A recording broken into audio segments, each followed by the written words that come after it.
today I have for you my 2-wide modular sand quarry design. In front of me is one module of the quarry. As you can see, each module is 1, 2, 3, 4, 5, 6, 7, 8 blocks long, 2 blocks in width, and 1, 2, 3, 4, 5 blocks high. In quick summary, just what this machine is doing is we push a sticky piston into a place where it gets short pulsed, and then when it gets short pulsed in front of a sand block, it's going to pull up the sand block. Then the sand block is going to realize once it gets pulled up, oh hey, I don't have a block underneath me, and it's going to fall. And when it's falling, we just push in a stone slab to break the sand. And I can just demonstrate that here with redstone for you. So we just do that every time the actual slimestone machine moves forward. And if you'd like, I can slow down the tick rate a little bit so that you can see the sequence a little bit better. The command block is just setting this block here to sand for demonstration purposes. So the first person I had seen who really developed this concept was Fritz. So Fritz released version 9 of his sand quarry a couple weeks ago, and in that video his sand quarry was 11 blocks long, used a 2-wide engine, and used hopper minecarts to pick up the item entities. By comparison, on my design is 8 or 9 blocks long. It uses a 1-wide engine, and it has 3 different forms of item pickup that you can select based on what works for you. Okay, in front of me are the 3 different item collection methods for my sand quarry design. The first of which is hopper minecarts, like Fritz's. The second is using pistons to push items into a water canal. And the third is using the player and just running around back and forth picking up items. So there are some advantages and disadvantages to each item collection method, so I'm just going to review those with you. Hopper minecarts, some advantages are they instantly pick up items, so you don't have to worry about item entity lag, and they also move with the quarry, so technically it's AFKable. However, hopper minecarts are entities, and they're laggy entities at that, so you're going to be increasing the MSBT of your server. And they also have a limited inventory, which means you can only really run it for about 3 minutes, and you can only really run the sand quarry for about 3 minutes until you have to either empty the hopper minecarts or replace the hopper minecarts. And they can also be pretty difficult to work with, because if your hopper minecarts accidentally get stacked and start generating momentum and start going off into the distance, it's very unlikely that you're ever going to get them back. The next method is the piston pushing method. 1, they're really easy to build, and 2, you can have a lot of item storage potentially, and 3, they move with the quarry. However, you need a lot of prep because you basically have to dig a water canal akin to this one, and you also have to build an item storage for it.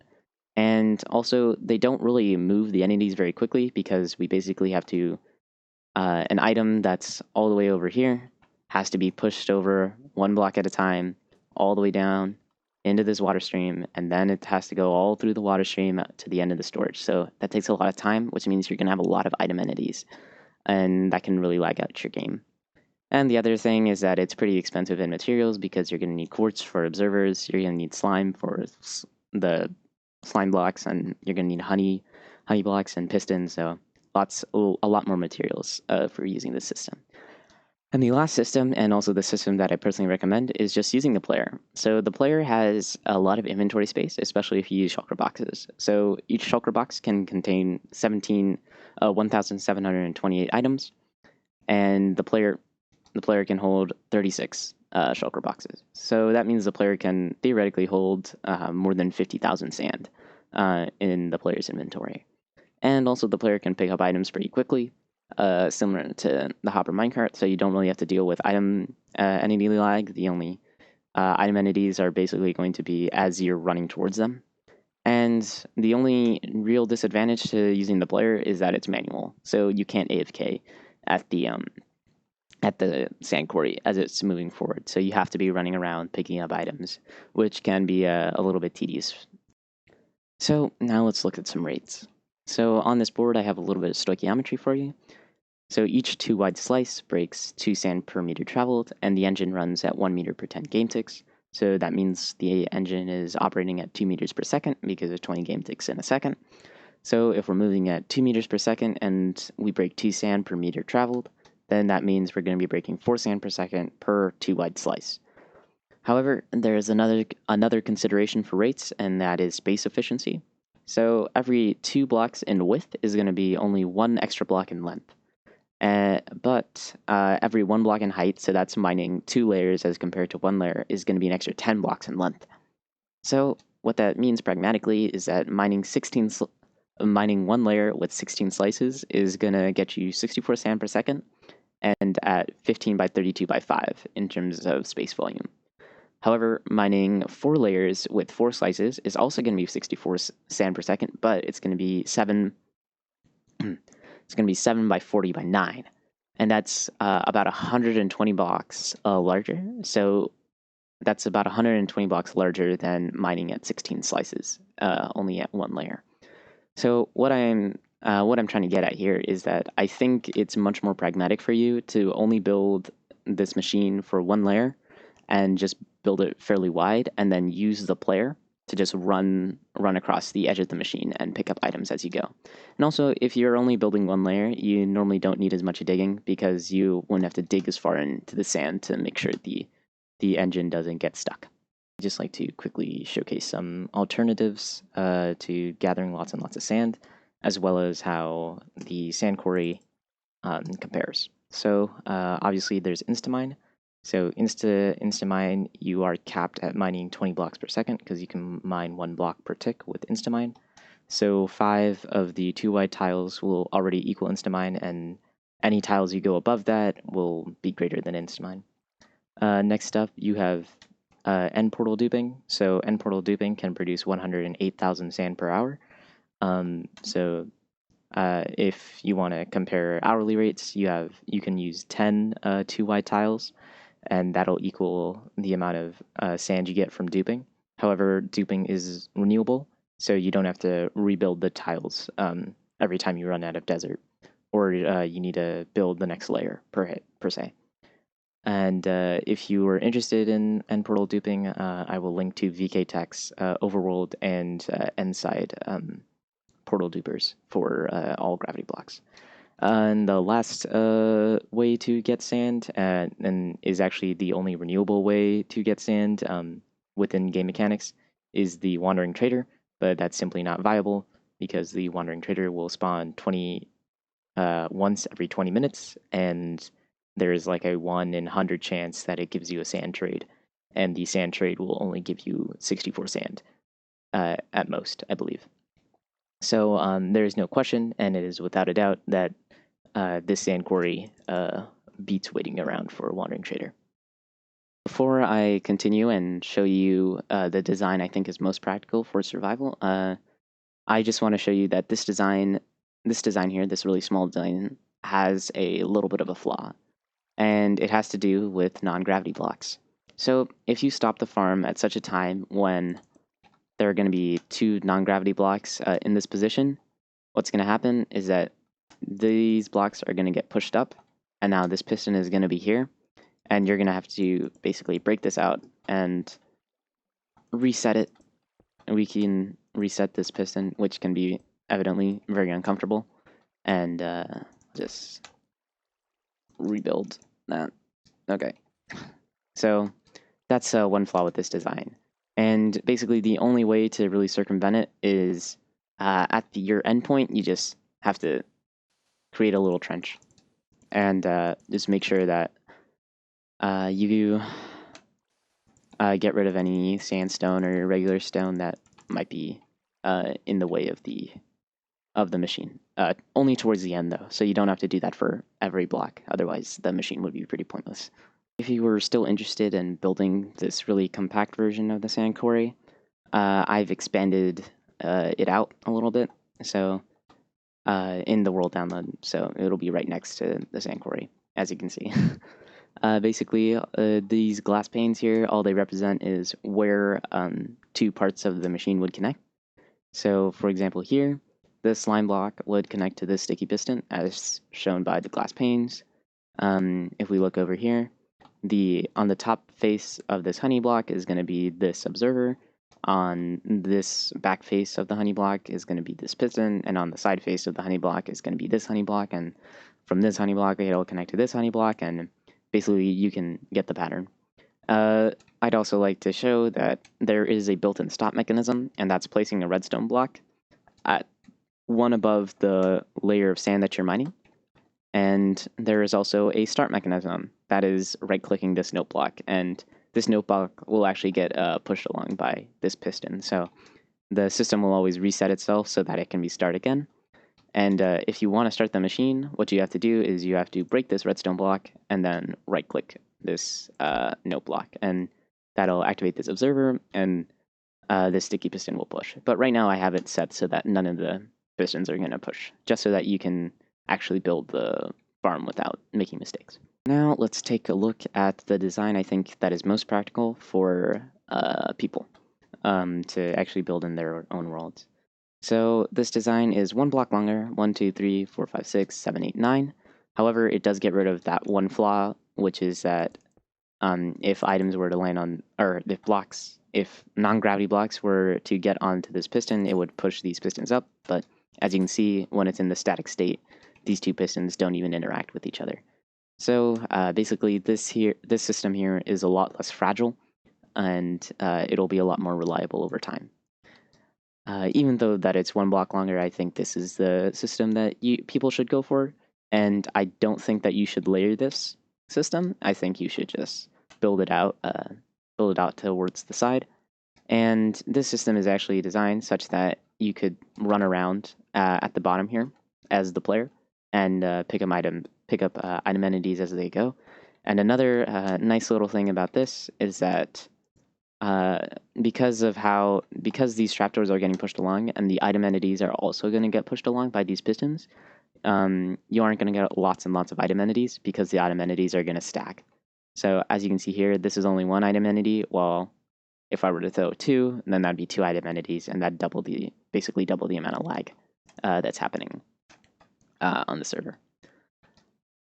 So this is the design that I'm going to be doing a tutorial for. Located in this chest are the materials that you're going to need to build this quarry. The top row represents the materials you're going to need for the engine. This redstone block is the redstone block that I described earlier. This is how you stop the machine. And the bottom row are the materials you're going to need per 2 wide slice. So if you're going to make 8 slices, you would need 8 times the amount of items. 8 times the amount of items here. And now let's get on with the tutorial. So the very first thing that you're going to want to do is find a nice flat area of sand, and this area looks good to me.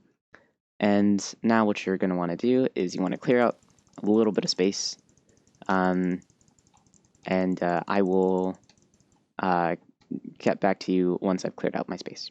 Now that you've cleared out some space, the very first thing that you're going to want to do is place your trapdoors and door slabs.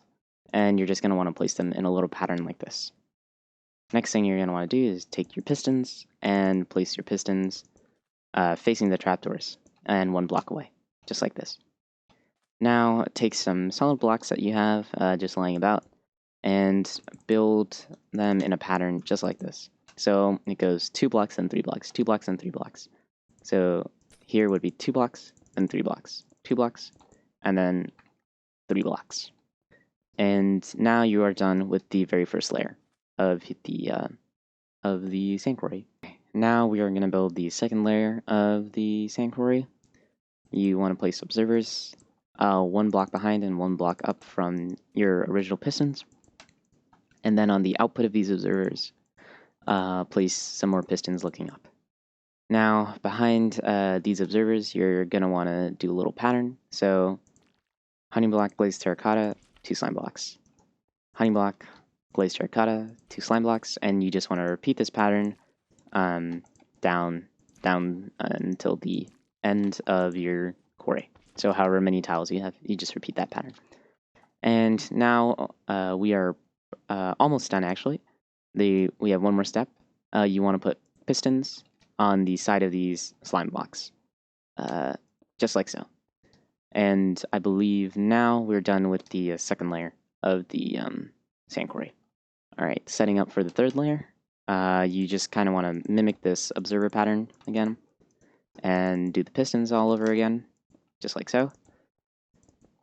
And now what you want to do is you want to put a honey block, or you can use stone block, whatever. Sorry, not a honey block. You want to use some solid block that sticks to honey, and you want to put that on top. And this is basically just going to push the observer forward. And you want to do that on every honey block that you have. And that's pretty much the end of the third layer of the sand quarry.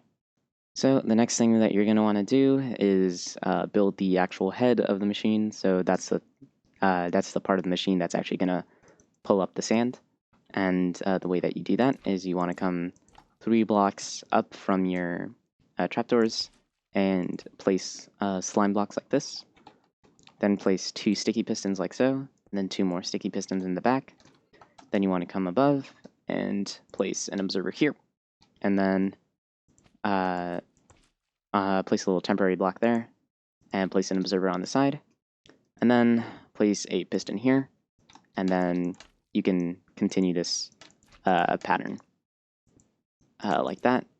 And now you just continue the piston layout. So on the bottom of the bottom of the slime blocks, and then on the back of the slime blocks, just like so.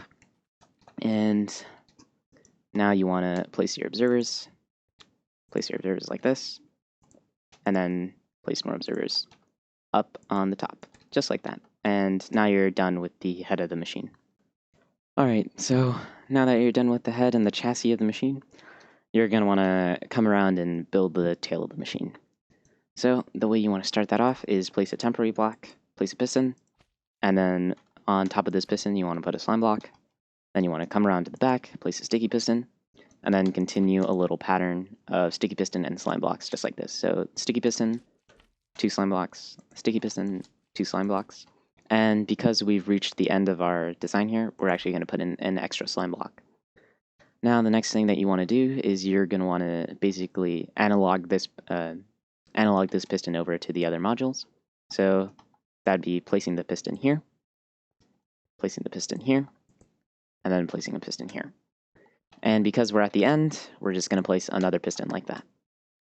Now we want to be able to power these pistons. So the way we do that is we put observers facing downwards, just like that. So it'll be pointing straight down into this piston, and it'll be powering this sticky piston from the side, just like so. And like that. And at the end here, we can just do the same thing, because this piston is going to get powered by QC. And now we've built the tail of the machine, the chassis of the machine, and the head of the machine, and all we're left with now is building the engine. Okay, so now you probably want to start building the engine. Also, sorry for the change in scenery. I did the classic mistake of forgetting to record. I also recommend, while building the engine, that you have obsidian or maybe a furnace or any other of the tile entities. And the reason why I recommend that is just to stop the machine from flying off when you don't want it to. Okay, so let's get started. You want to place 3 slime blocks in the back here. Place a note block, observer, and then a sticky piston. Then you want to place a slime block, and then on top of that slime block you want to place another observer.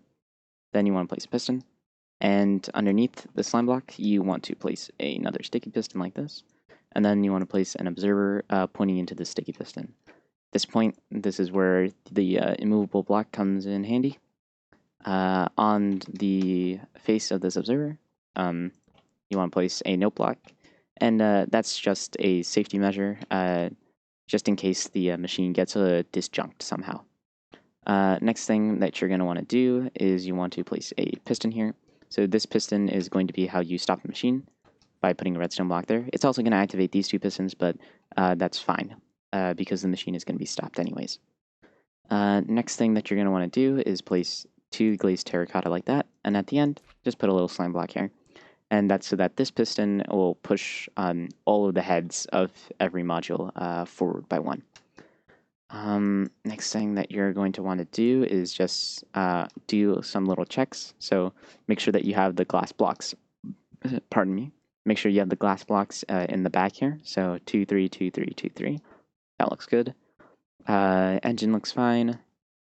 Yeah, I have my observers everywhere. Yep, and I believe every piston here has an observer as well. That's good. All of these pistons can be powered by some form or another via the observers. Okay, so we're almost ready to launch the machine. Now, there's a little bit of prep work involved. So what you're going to want to do is find any locations in your desert that are higher than the Y level of the sand you're mining. So in this case, we have this little patch of sand here, and we just break that. Here we have two sandstone blocks that are in the way of the engine, so we're going to have to break that. And there's a slime block at this height and a slime block at this height, so we have to break two sandstone like that as well. And I believe we are ready to launch. Here we go. So to start this machine, you want to get rid of your redstone block in case it's still there, and then you just hit this note block, and now your sand quarry is working. And I've placed a redstone block here in advance. That'll just break the that'll just stop the machine when it's done. So here it's stopped, and we stop the machine.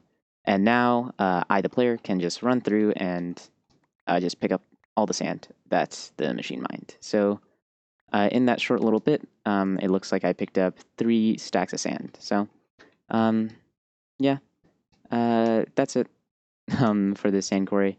If you want to restart the machine, you just have to break this redstone block and then do the note block again. And the machine will just keep continuing on until you stop it again with the redstone block, or perhaps even an immovable object. That concludes my video showcasing my horizontal sand quarry design. If you have any questions or you need help troubleshooting your version of the build, I am going to be open a public Discord server where you can ask me questions. It's just a lot more convenient than trying to use the YouTube comment system. I don't believe I have anything else to say. If I do, hopefully editor me will remember. Okay, take care. Have a good day. Bye-bye.